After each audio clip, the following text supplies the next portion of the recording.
Ayurveda tips. పచ్చి జామకాయ తింటే చిగుళ్ళు దంతాలు గట్టిపడతాయి. భోజనం చేసిన వెంటనే 2 యాలకులు నమిలి తింటే అజీర్తి సమస్య ఉండదు.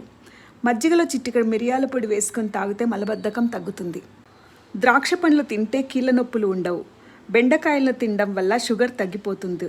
రోజు ఒక ఉసిరికాయ తింటే ఇమ్యూనిటీ పవర్ పెరుగుతుంది.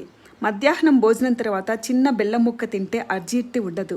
వారానికి 2 సార్లు బీట్రూట్ తింటే మీ శరీరం కొత్త రక్తం తయారవుతుంది. శరీరం బాగా గ్లోయింగ్గా ఉంటుంది. అన్నంలో నెయ్యి వేసుకొని తినటం వల్ల త్వరగా వృద్ధాప్యం రాదు. రోజు చిన్న అల్లం ముక్క తేనెతో తిన్నామంటే ఇన్ఫెక్షన్లు తగ్గుతాయి. చెవిలోకి గాలి పోవడం వల్ల శరీరంలో వాతం పెరుగుతుంది.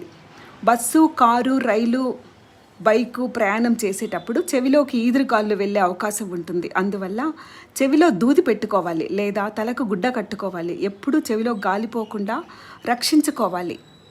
రోజు 20 నుంచి 30 నిమిషాలు వ్యాయామం చేస్తే ఎనర్జీగా ఉంటాం.